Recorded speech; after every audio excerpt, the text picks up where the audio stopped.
इस वक्त की बड़ी खबर आपको बता रहे हैं। कांग्रेस के 3 बागी विधायकों में से एक सुरेंद्र कुशवाहा ने मंत्री अशोक चौधरी के साथ मुलाकात की है, जिसके बाद सियासी हलकों में हलचल मच गई है और कांग्रेस की टूट उभर कर सामने आ रही है। वहीं दूसरी तरफ पिछले दिनों खबर यह भी थी कि आरजेडी के कई विधायक जेडीयू के संपर्क में है और बीजेपी के संपर्क में है, जिसके बाद से महागठबंधन के खेमे के आधे से ज्यादा विधायक शिफ्ट कभी भी हो सकते हैं। इस बात की खबरें अब तूल पकड़ती जा रही है। इस मामले में ज्यादा अपडेट के साथ मेरे साथ जुड़ रहे हैं मेरे सहयोगी हर्ष भारद्वाज जी। सर, सबसे पहले कांग्रेस की बात करते हैं। इस मीटिंग का क्या राज है? देखिए, मीटिंग का राज ये है कि कहीं ना कहीं अब 12 विधायक ऐसे हैं जो पाला बदलने को तैयार हैं, क्योंकि जिस तरीके से आपने बताया कि सुरेंद्र कुशवाहा कांग्रेस के वो बागी विधायक जिन्होंने एनडीए की तारीफ की थी, अब वो एनडीए में शामिल होने जा रहे हैं, क्योंकि जेडीयू कोटे से जो मंत्री हैं अशोक चौधरी, उनसे मुलाकात की गई है और ये कंफर्म हो गया है कि अब वो एनडीए में शामिल होंगे। और तो और खबर ये भी मिल रही है कि जो तमाम 12 विधायक हैं, जब कोई सीएम बनेगा वो सीएम इन विधायकों को तोहफे में लेके आएगा। फिलहाल ऐसा होगा या नहीं होगा ये तो वक्त ही बता पाएगा, लेकिन नाराजगी क्या है वो अपने दर्शकों को बताते हैं। क्योंकि अगर आरजेडी की बात करें तो आरजेडी के विधायकों में भी नाराजगी और कांग्रेस के विधायकों में भी नाराजगी है। क्योंकि देखिए, कांग्रेस के विधायक जब चुन के आए हैं, ये तमाम 6 विधायक, तो इनको कोई दिशा देने वाला मिला ही नहीं। जब ये कांग्रेस के विधायक जीत के आए तो ना तो राहुल गांधी से कोई मुलाकात हुई। हाँ, मुलाकात तब हुई जब हमने देखा कि बागी तेवर दिखाए गए, तो राहुल गांधी ने दिल्ली में मुलाकात की। हालांकि पप्पू यादव भी गए थे, लेकिन विधायकों को अलग अलग कमरे में मुलाकात की गई राहुल गांधी की तरफ से, मल्लिकार्जुन खड़गे की तरफ से, और ये कहा गया कि अगर कोई भी प्रॉब्लम है तो आप बताइए। लेकिन जो तमाम विधायक थे उन्होंने जब कैमरा के सामने बोला तो कहा कि सिर्फ ऑफिशियल तौर पर ये कहा जाता है कि कोई प्रॉब्लम है तो आप हमें बताइए, लेकिन हमारी प्रॉब्लम सुनी कब गई है। उनकी तरफ से ये भी कहा गया, उनकी तरफ से ये कहा गया कि जब प्रदेश अध्यक्ष बनाया गया कांग्रेस का बिहार के अंदर, तो हमने काफी खिलाफत की। राहुल गांधी से कहा कि आप जमीनी स्तर के नेता को लाइए और कहीं ना कहीं आपको ऐसे व्यक्ति को चुनना होगा जो कांग्रेस के संगठन को मजबूत कर पाए, लेकिन ऐसा भी नहीं हुआ। कृष्णा अलवरू को लेकर कितनी खबरें सामने आई, कई तमाम जो चेहरे हैं उसको लेकर कितनी खबरें सामने आई, लेकिन कांग्रेस आलाकमान सही फैसले नहीं ले पाई। और तो और हमने राज्यसभा चुनाव के अंदर भी देखा, क्योंकि राज्यसभा चुनाव में कांग्रेस के विधायकों ने ये जरूर कहा कि हम तो स्वतंत्र हैं और हमें ये कहा गया है कि आप स्वतंत्र रूप से निर्भर हैं कि आप वोट दीजिए या फिर नहीं दीजिए। लेकिन ये कहा जा रहा है कि कांग्रेस विधायकों का जो वोट ना देना था वो एनडीए के समर्थन में इसलिए था क्योंकि एनडीए में वो शामिल होना चाहते हैं, क्योंकि कांग्रेस में रहकर उनकी मिट्टी पलीदी हो रही है और कांग्रेस विधायक अपने इलाके का विकास चाहते हैं, और इसलिए वो चाहते हैं कि हम एनडीए में शामिल हो और एनडीए में जाकर ही उनका भला हो सकता है। बात आरजेडी विधायकों की करें तो आपने देखा होगा कि जेडीयू के प्रवक्ता नीरज कुमार की तरफ से दावा ठोका गया कि तकरीबन हमारे पास 6 से 7 विधायक हैं। अब 6 से 7 इधर विधायक हो गए, कांग्रेस के 4 विधायक हो गए, तो टोटल 12 विधायक हो गए हैं।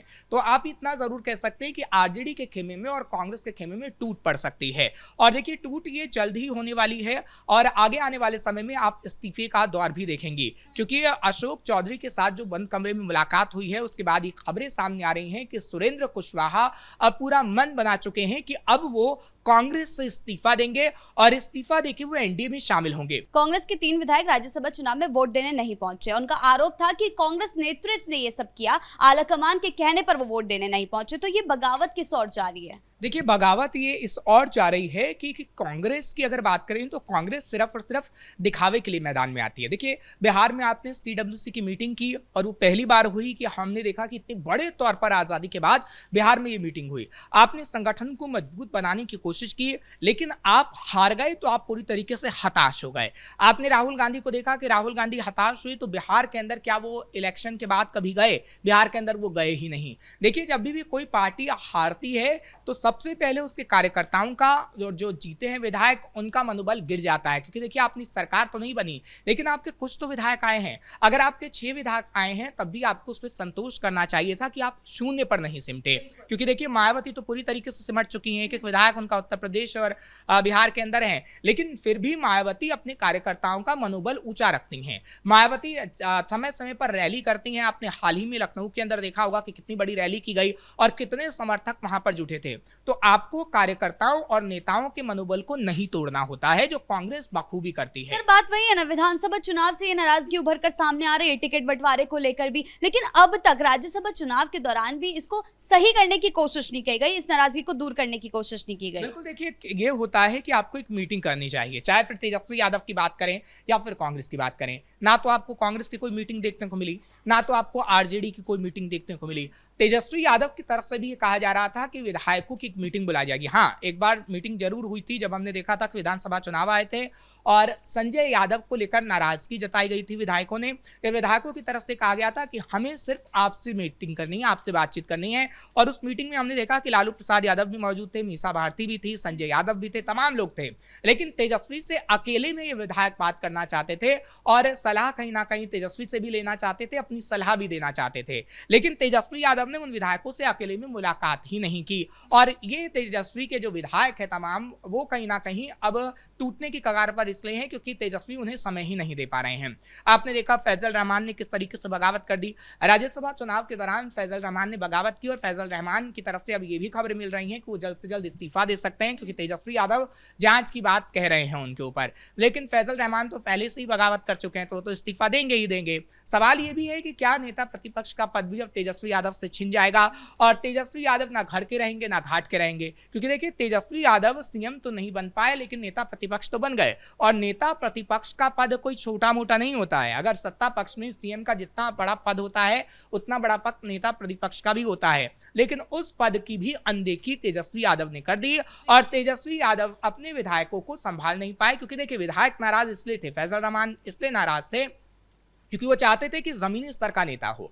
राज्यसभा चुनाव में अगर कोई नेता आए तो कहीं ना कहीं वो जमीनी स्तर का हो और सभी विधायकों को लेकर चलने वाला हो या तमाम नेताओं को। लेकिन उन्होंने अमरेंद्र सिंह को, एडी को उतार दिया और वो काफी बिजनेसमैन ठहरे, उनकी करोड़ों की संपत्ति है, वो बिजनेसमैन है। तेजस्वी ने सिर्फ अपना फायदा देखा, तेजस्वी ने उन तमाम विधायकों का फायदा नहीं देखा, तेजस्वी ने पार्टी का फायदा नहीं देखा, तेजस्वी ने सिर्फ और सिर्फ अपना फायदा देखा। और नतीजा ये हुआ कि फायदे की बजाय तेजस्वी को नुकसान हो रहा है। अब तेजस्वी कि अगर एक या दो भी विधायक चले जाएंगे, क्योंकि देखिए चुनौती दी जा रही है, बीजेपी चुनौती दे रही है, जेडीयू चुनौती दे रही है कि आप करके तो दिखाइए अपने एक विधायक पर कार्रवाई। अगर आपने एक भी विधायक पर कार्रवाई की गई तो आप कहीं ना कहीं टूट जाएंगे और नेता प्रतिपक्ष का पद भी आपसे छिन जाएगा। ऐसा ही कांग्रेस के पास है, क्योंकि कांग्रेस के लिए दिखाने को तो 6 विधायक हैं, लेकिन अगर ये 6 विधायक पूरी तरीके से टूट गए तो कांग्रेस का अस्तित्व पूरी तरीके से बिहार से खत्म हो जाएगा। जो बिहार में संगठन बनाने की कोशिश कांग्रेस कर रही थी 2030 में, क्या पता कांग्रेस आगे आने वाले समय में चुनाव भी ना लड़े, क्योंकि उसका संगठन ही पूरी तरीके से शून्य पर सिमट जाएगा।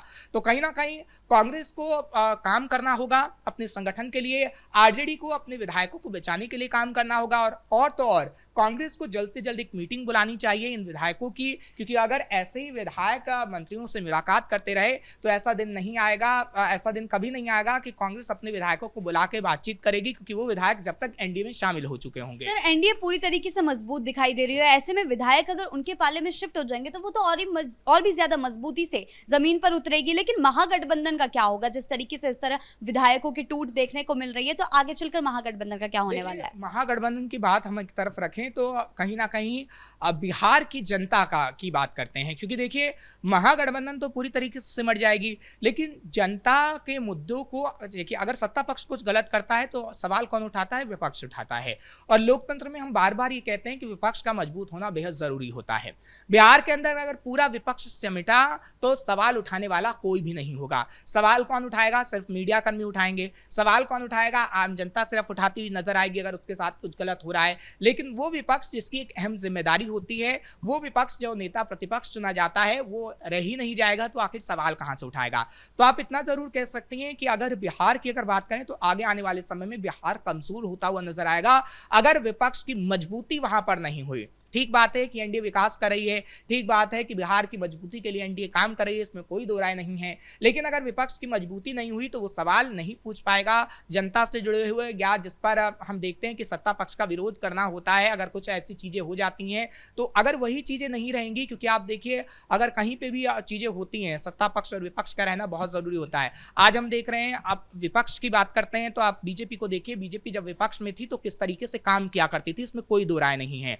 आपने अटल बिहारी वाजपेयी को देखा होगा, आपने जब स्मृति ईरानी को देखा होगा, अभी आप विपक्ष के लीडर को सुनिए, वो सिर्फ मीडिया तक सीमित रह जाते हैं। स्मृति ईरानी सिलेंडर उठा उठा के बैठ जाया करती थी सड़क पर, और इसलिए बीजेपी की सरकार कई राज्यों में आज बन गई है और प्रधानमंत्री नरेंद्र मोदी भी हम देख रहे हैं कि सत्ता पर विराजमान है। लेकिन जो कांग्रेस को काम करना चाहिए ना तो वो अपने विधायकों के लिए कर पा रही है, जो आरजेडी को काम करना चाहिए ना वो अपने विधायकों के लिए कर पा रही है, ना ही विपक्ष की भूमिका निभा पा रही है अपने देश के लिए। जी, बहुत बहुत धन्यवाद आपका इन तमाम जानकारियों के लिए। तो कुल मिलाकर जहां एक तरफ एनडीए मजबूती के साथ उभर रही है, वहीं दूसरी तरफ कांग्रेस और आरजेडी जो है पूरी तरीके से धाराशायी होती हुई नजर आ रही है। अगर विधायकों में ऐसी ही टूट फूट जारी रही तो आगे चलकर महागठबंधन का भविष्य खतरे में पड़ सकता है। ब्रेकिंग न्यूज में फिलहाल मेरे साथ इतना ही। कैमरा पर्सन कुणाल के साथ मैं शिवानी रतूड़ी, कैपिटल टीवी बिहार।